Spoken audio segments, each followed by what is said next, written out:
Abra o seu coração e ouça uma palavra de fé, porque a fé vem pelo ouvir, e ouvir a palavra de Deus.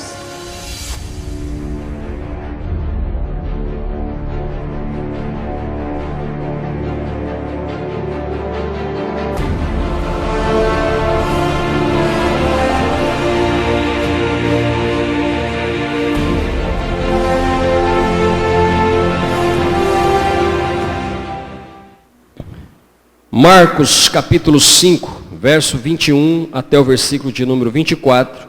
Depois nós vamos ler do 35 ao 37. E depois o 42 e o 43.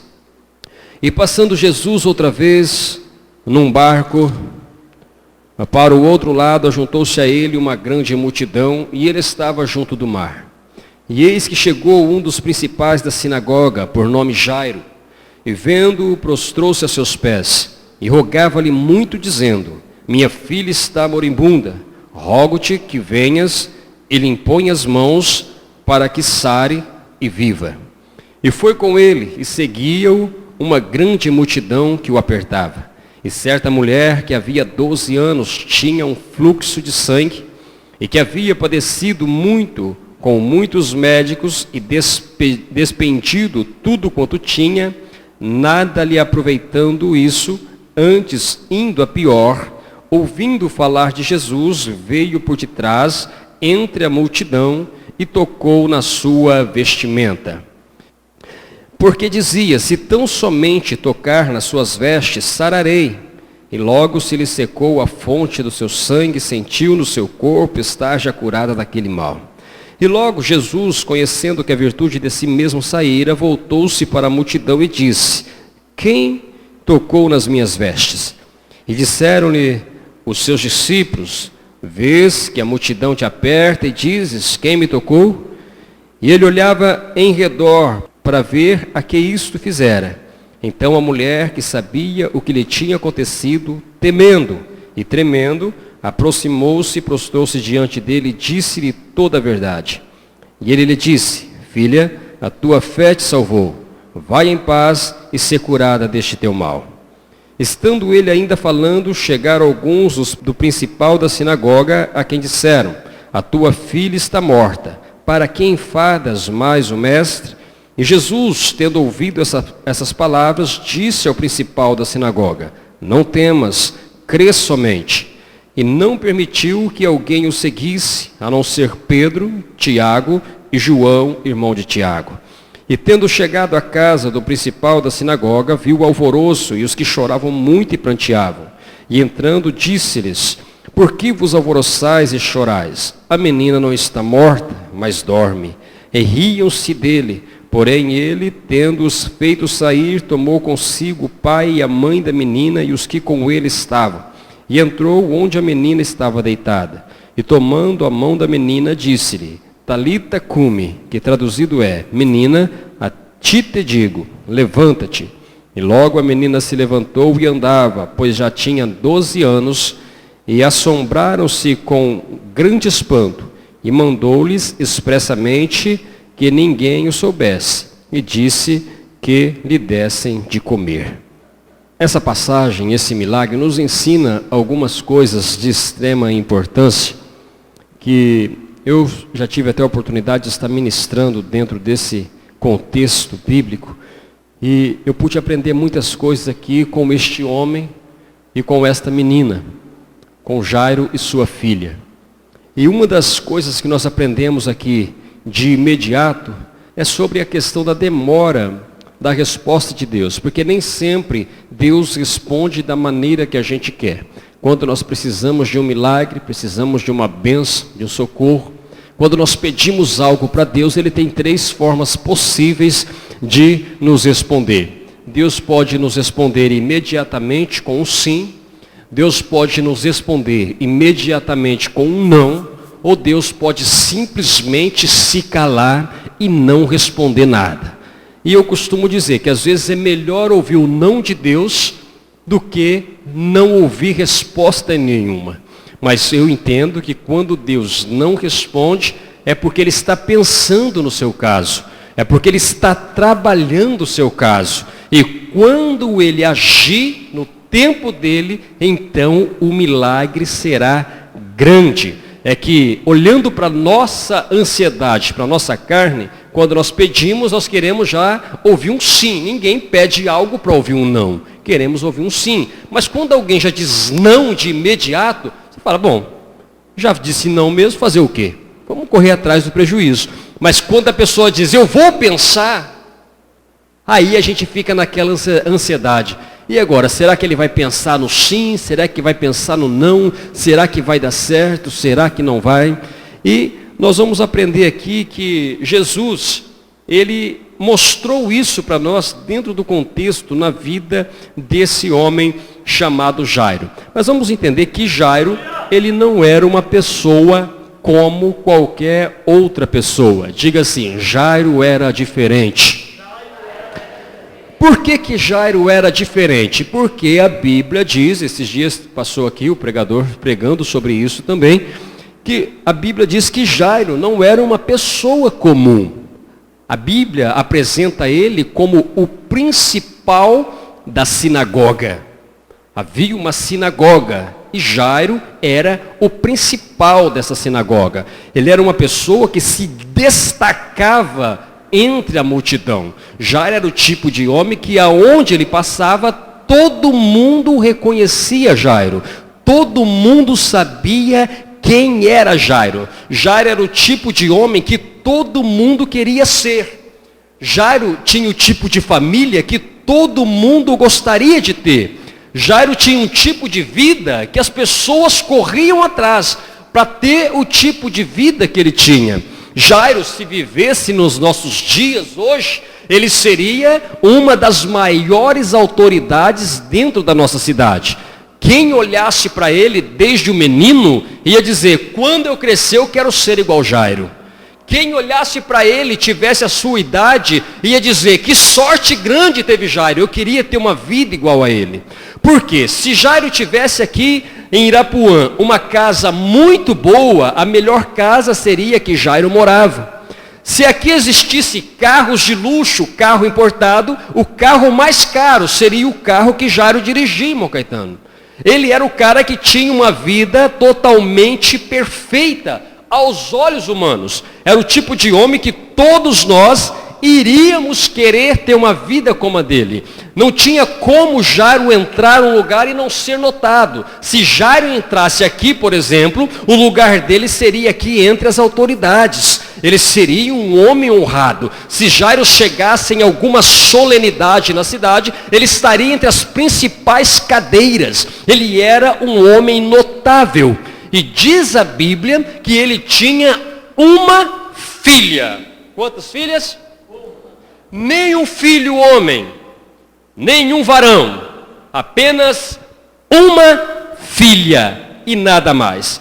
Um homem com a vida aos olhos humanos perfeita, um homem com uma vida invejável, mas ele tinha uma única filha. E para complicar um pouquinho a história, a Bíblia diz que a filha desse homem notável, desse homem de autoridade, a Bíblia diz que a filha desse homem tinha uma enfermidade incurável. Vamos entender que a enfermidade que essa menina tinha, ela não tinha cura. Não existia remédio para o problema da filha de Jairo. Não existia nada dentro do conhecimento medicinal que pudesse resolver o problema de Jairo. Imagina você, se você tivesse uma pessoa doente na sua casa, para você entender a situação dessa menina. Se você tivesse uma pessoa doente na sua casa, e você tivesse muito dinheiro, pensa em muito dinheiro, pense em muito dinheiro. Vamos pensar aqui um valor X. Pensa que você tivesse na sua conta bancária, você foi guardando e acumulou R$1 milhão. E essa pessoa na sua casa, ela estava muito enferma, e é uma pessoa que você ama demais, que você faria qualquer coisa para ver essa pessoa bem. e você tivesse R$1 milhão, mas você ficasse sabendo que o único médico que pudesse resolver o problema dessa pessoa, ele iria cobrar R$800 mil, talvez 900, ou talvez você precisasse gastar todo o seu R$1 milhão para curar essa pessoa. Você investiria ou não?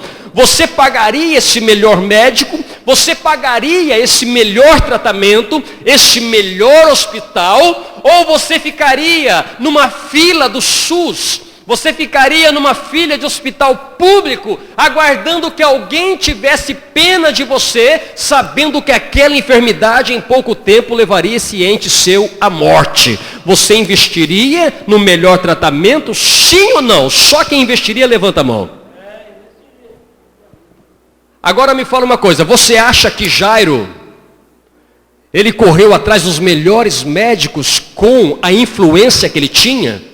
Você acha que Jairo não correu atrás de tudo que poderia dar um jeito? Alguma notícia que ele recebesse, olha, eu conheço um médico assim, assim, só que é caro, não tem problema, eu só tenho uma filha, se ele dá jeito eu vou.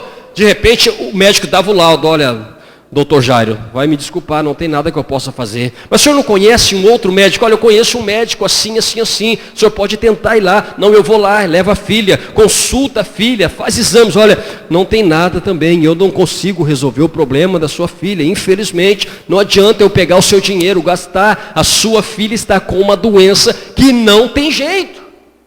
Era a situação que estava aquela menina. Diz a Bíblia que um dia Jesus sai do barco e vai até o lugar onde Jairo morava. E alguém conta para Jairo, olha, está chegando aí um homem, chamado Jesus.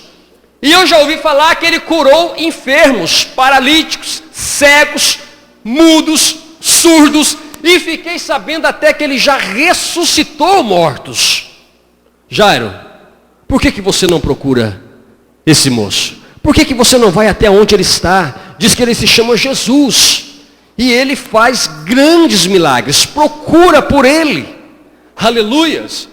Quem sabe Jairo se relutando. Peraí, este Jesus está pregando coisas que a sinagoga não aceita. Ele está pregando coisas que os líderes lá que estão sentados comigo não aceitam. Como que eu vou até Jesus? Como que eu vou chegar até ele? Havia um pequeno problema para Jairo chegar lá. Mas de repente ele olha para a filha, e a filha está morrendo. Não tem mais. De repente quando ele olha, a filha está talvez nos seus últimos suspiros. Ele toma uma decisão, eu vou até onde está esse homem, eu vou até onde está esse rapaz. Mas havia um outro problema. Havia um outro problema. Pergunta qual? Não, havia um problema maior do que o problema da sinagoga. Diga qual? O problema de Jairo é que andar atrás de Jesus, meu Caetano, não é com alegria que eu e o Senhor temos, e nós falamos como João Batista, é necessário que ele cresça e eu diminua. Jesus não era para eles como é para nós hoje, que depois de 2000 anos de história, Jesus mudou para antes e depois dele. Não, era diferente seguir Jesus. Naquela época, para um homem como Jairo, no pensamento deles, seguia Jesus prostitutas, homens marginalizados pela sociedade, pessoas leprosas, surdas, cegas, pobres, miseráveis, condenados. Era o tipo de pessoa que estava onde Jesus ia. Era o tipo de multidão que acompanhava Jesus. Havia muita gente que acompanhava Jesus que sequer tinha o que comer. Por isso que raramente Jesus falava, vai comprar comida para vocês, porque ele sabia que as pessoas que acompanhavam ele, a grande maioria não tinha dinheiro para comprar comida. Então ele multiplicava pão, ele multiplicava peixe, ele alimentava a grande multidão, porque muitos dos que estavam ali eram pessoas miseráveis mesmo. Agora como é que eu vou chegar lá, dirigindo meu carro importado, eu vou descer, todo mundo me conhece, como é que eu vou chegar ali no meio de marginal, no meio de prostituta, no meio de cego, no meio de mendigo, no meio de leproso, no meio dessas pessoas, e falar para ele que eu quero uma cura? Se ele me desse um preço, seria diferente. Eu chegar lá, Jesus, quanto que o senhor quer? O senhor resolve o problema, eu pago. Mas eu chegar lá e pedir, é diferente. Como que eu vou fazer isso? Ele teria que vencer a ele mesmo, ele teria que vencer o seu próprio orgulho. Ele teria que vencer a sua própria existência, tudo o que ele conseguiu ser. Agora ele tinha que jogar para baixo e falar, eu não sou nada e eu preciso ir até onde está Jesus. Aleluia. E eu não sei a que ponto ele chegou com a sua crise existencial, mas a Bíblia diz que ele foi. Ele foi no meio da multidão e lá estava Jesus, entre os miseráveis, pobres, necessitados. E diz a Bíblia que Jairo, ele chegou até onde estava Jesus e ele se prostrou aonde estava Jesus. Ele se prostrou e ele pediu para Jesus fazer o milagre. Alguns aplicam esse texto dizendo que Jairo, ele teve ali um momento de humildade. Ele teve ali um momento de reconhecimento sobre aquele que é líder maior do que ele, porque só se prostrava diante de alguém que fosse maior do que ele. Por exemplo, um doutor como Jairo só se prostraria diante de alguém que fosse mais doutor do que ele. Então ele reconheceria. E ali ele poderia estar demonstrando um tipo de humildade, reconhecendo Jesus como Senhor. Mas pelo que ele diz depois, eu discordo dessa interpretação e dessa aplicação. Eu discordo, porque ele chega e se dobra diante de Jesus. Então, ele pede para que Jesus faça o milagre. Mas o problema, nós reconhecemos que era uma falsa humildade, quando ele diz para Jesus, eu quero que o Senhor cure a minha filha. Eu quero que o Senhor vai lá, coloque a mão sobre a cabeça dela e faz um milagre. Quer dizer, eu quero um milagre, mas tem que dizer do jeito que eu estou falando.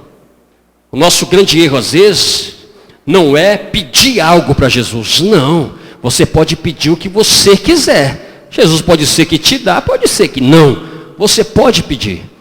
Mas o nosso grande problema é querer ensinar Jesus a fazer milagre. É querer ensinar Jesus a trabalhar.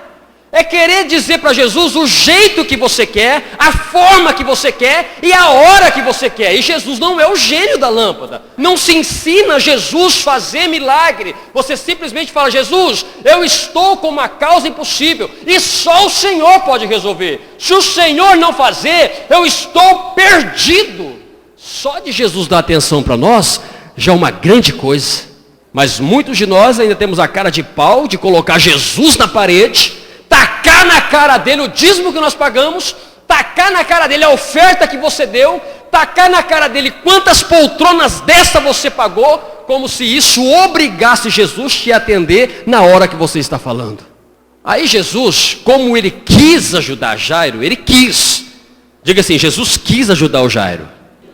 Porque Jesus é bom, irmãos. Jesus é bom. Não é lindo isso, irmão Caetano? A gente chega e mesmo falhando, fazendo do jeito errado, ele olha e fala, você quer saber, eu vou ajudar esse homem. Não, só para sair da onde ele saiu, do patamar que ele está, e vir até aqui, no meio de tanta gente miserável, eu vou ajudar ele. Você quer saber, Jairo, eu vou ajudar você. Eu vou ajudar. Aí a Bíblia diz que, vem cá, irmão Caetano, o senhor é Jesus e eu sou o Jairo. Vamos, Jesus, o caminho é por aí. Olha o Jairo. Jesus, o caminho é por aqui. Eu vou na frente, o senhor vai atrás. Eu que digo qual é o caminho, o senhor só me segue. Se eu parar, o senhor para, se eu andar, o senhor anda. Eu sou Jairo, o senhor é Jesus. Eu sou importante, o senhor não é. Eu mando, o senhor obedece. Para, anda. Para, anda. E está Jesus correndo atrás do Jairo, irmãos. Até que Jesus fala, pera aí, eu vou fazer um milagre para Jairo.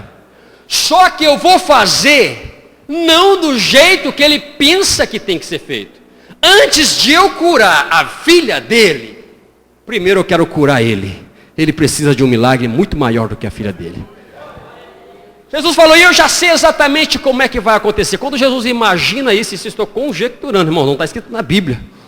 Quando Jesus imagina isso já está escrito na Bíblia. Sai uma mulher, se arrastando, sem força, caindo, sem sangue, com medo de ser apedrejada, com medo de ser morta, com medo de ser expulsa da cidade. E vai ela só na pontinha da roupa de Jesus e sai de quietinha. Aí Jesus para. Jairo, para um pouquinho, para aí, Jairo, espera um minutinho. Não, Jesus, minha filha está morrendo. Jairo, só um minutinho. Pera, Jairo. Já vou te atender, Jairo, só um minutinho. Alguém me tocou. Talvez apressado. Jesus, a menina está morrendo, é lógico que alguém te tocou. Olha quanta gente que está aqui, Jesus. Você acha que ninguém vai te tocar? O povo quer chegar perto. Não. Eu não estou falando de um toque. Eu estou falando aqui de algo de fé. Alguém veio para ter a vida mudada. Essa pessoa não saiu para ver o que vai acontecer. Não saiu só para ver aonde eu vou errar. Para saber se o meu português é bom ou se o meu português é ruim. Para saber se eu vou multiplicar. Não. Essa pessoa saiu de onde estava para voltar para lá com o problema resolvido. Essa pessoa me tocou porque eu senti que de mim saiu um pouco de vida. Não, e eu quero saber quem me tocou. Você acha que Jesus não sabia, irmãos? Mas ele precisava tratar Jairo. Ele precisava resolver o problema do Jairo. Ele sabia quem tinha tocado. Ele poderia simplesmente ter ido embora.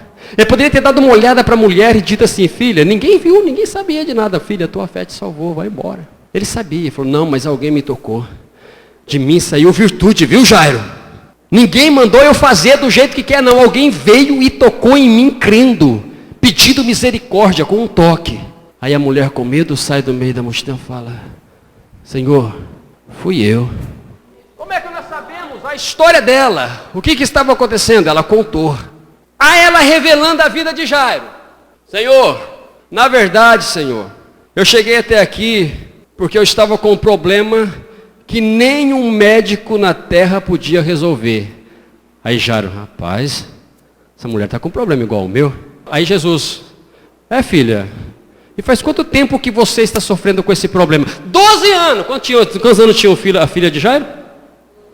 A mãe fala: faz 12 anos que eu estou sofrendo. Jairo: opa, peraí, essa mulher está sabendo da minha vida. 12 anos, um problema com o médico que não pode resolver. O que mais, filha? Conta. Jesus ele quer tratar Jairo agora. Filha, conta mais. Senhor, eu tinha muitos bens. A Bíblia deixa assim. Eu tinha riqueza. Eu procurei os melhores médicos. Procurei os melhores hospitais. Procurei o melhor tratamento. Gastei tudo que eu tinha, Senhor, ao Jairo. Mas igualzinho eu fiz tudo isso também.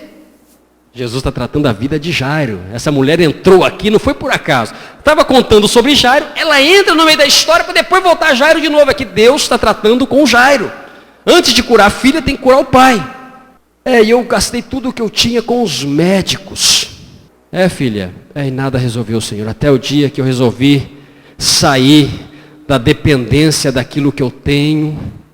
Até o dia que eu resolvi sair das minhas próprias forças, do meu próprio mundinho fechado, a ela revelando a vida de Jairo. E chegar aqui no meio da multidão e tocar o Senhor. E quando eu toquei, Senhor, eu estou sentindo, olha, as minhas forças voltaram. Eu estou curada. A Bíblia diz que ela contou toda a verdade. Ela contou toda a história para revelar o que Jairo estava passando também 12 anos, sofrendo em casa com uma filha que ninguém sabia que tinha uma enfermidade incurável. Mas quando Jesus fala para ela: filha, era só isso que eu queria tratar com esse cidadão aqui, pode ir em paz, a tua fé te salvou. Diz que alguém chega, um dos funcionários de Jairo chega e fala: Jairo, bem no ouvido dele: Jairo, não precisa mais levar ele lá. Sua filha acabou de falecer, volta correndo. Sua filha acabou do quê? A filha dele tinha acabado de morrer.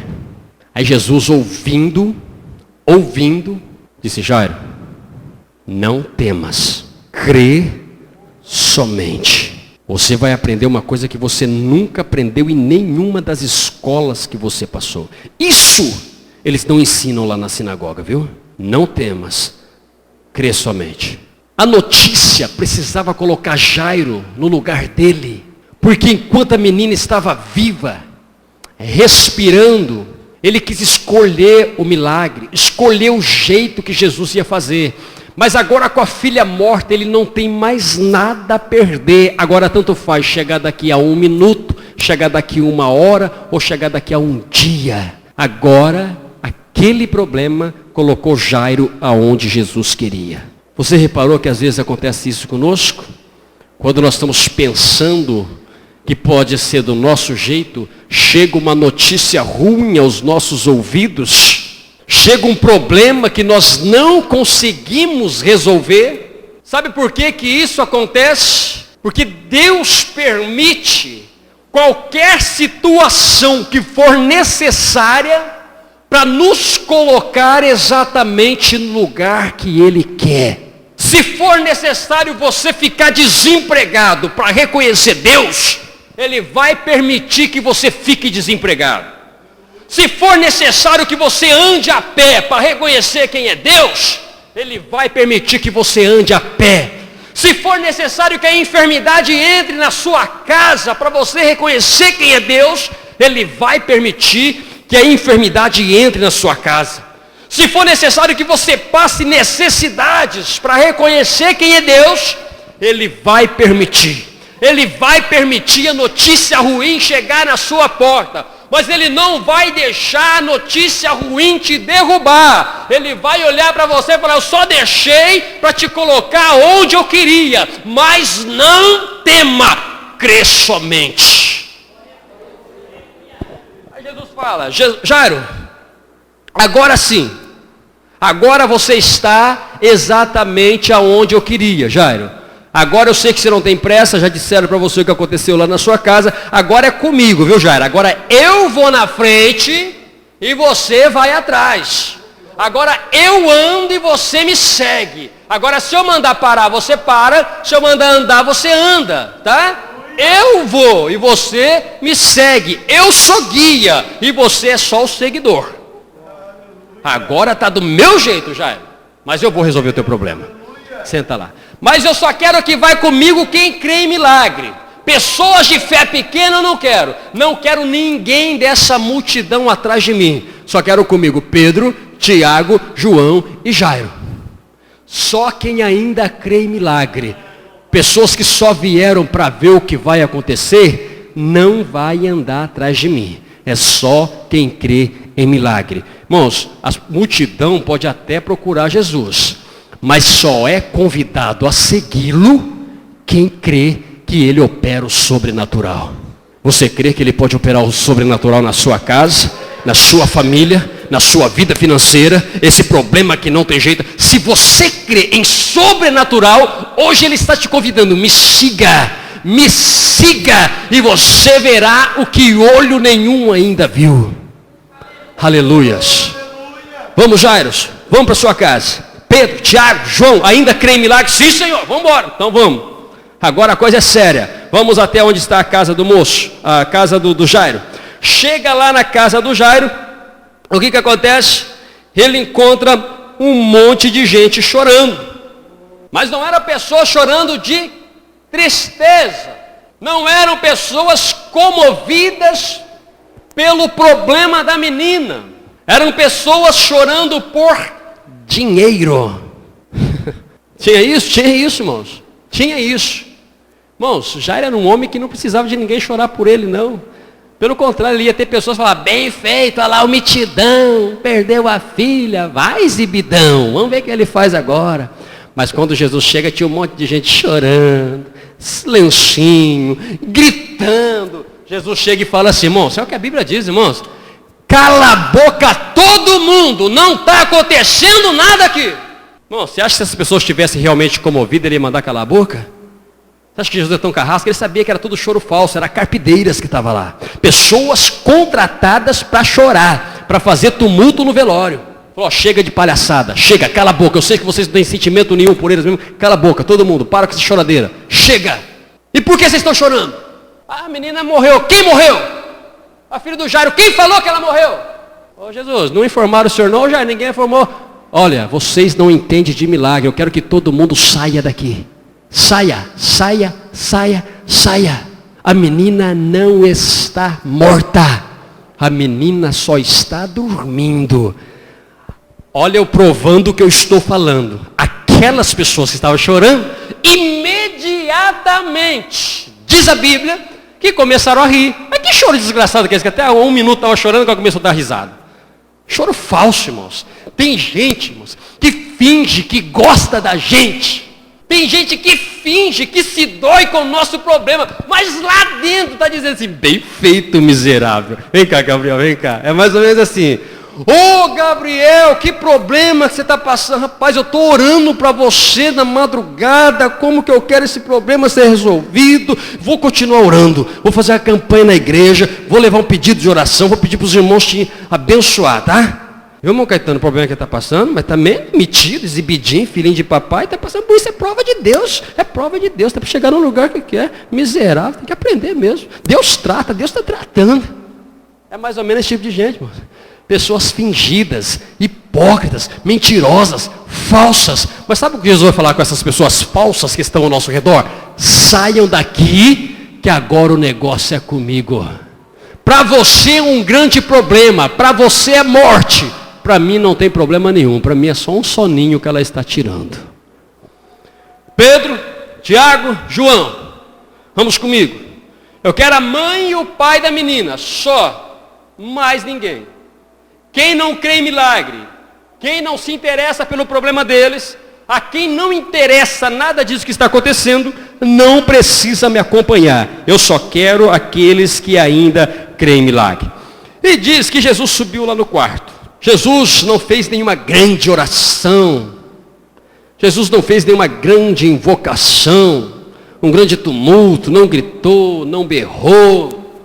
Jesus chega até onde estava a menina, deitada na cama, dormindo, um sono que você não quer dormir tão já.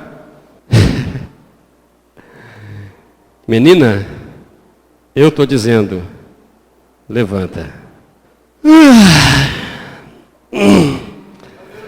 Está acontecendo? Não está acontecendo nada não, filha. O que foi, pai? O que é essa cara de choro? Estava chorando, mamãe? Estava chorando, papai? O que está acontecendo? Quem é esse homem? Isso aqui é Jesus. Senta, menina. Agora dá de comer para ela. Sabe o que Jesus está dizendo aqui? Se ele tivesse simplesmente curado a menina, ela ia ser apenas mais alguém que foi curada. E até ter alguém que ia dizer que o medicamento que ela fez agora fez efeito. Porque não é assim, não tem aquelas pessoas que estão passando pela prova, pelo vale, ninguém dá jeito. Aí pede para a gente orar, a gente vem aqui, apresenta diante do Todo-Poderoso que cura as enfermidades. Aí quando eles recebem o milagre, eles vão lá falar na igreja católica que foi a Aparecida que fez. É assim. Agradece a pessoa errada. Aí não se lembra mais do crente, não lembra mais do pastor, não lembra mais dos irmãos, não lembra de quem foi na vigília, orou, não lembra. Agradece a pessoa errada. Eu falo, para não ter esse problema, eu não vou simplesmente curar essa menina. Eu vou mudar a história desse homem e eu vou mudar a história dessa família. A Bíblia diz, fechando o texto que nós usamos, que ela tinha que idade mesmo, moço? 12 anos. Por que foi informada a idade dela? Por dois motivos, diga quais? O primeiro eu já disse, porque Jesus queria tratar com Jairo, usou a mulher do fluxo de sangue para revelar a vida de Jairo. Quando ela disse, eu sofro com essa enfermidade há 12 anos, Jairo estava lembrando, eu também tenho uma menina que está sofrendo há 12 anos. Qual o segundo motivo de a Bíblia dizer que ela tinha 12 anos? Porque nesses dias, vamos entender o contexto, as mulheres com 12 anos não poderiam mais continuar com os estudos. Não poderia estudar. Uma mulher a partir dos 12 anos não poderia ter um emprego. Não trabalharia fora. Uma mulher com 12 anos, diante da lei e costumes deles, ela estava preparada para ser pedida em casamento, para se tornar noiva e para cuidar dos preparativos para formar uma família. Agora imagina comigo, o pai e a mãe não tinham filho homem, só uma filha. E eles precisavam dar continuidade à história. Imagina Jairo deitando na cama e falando assim, bom, eu não tenho nenhum filho que vai aprender comigo. Quem sabe o dia que eu não for mais o líder da sinagoga, um filho que vai assumir o meu lugar.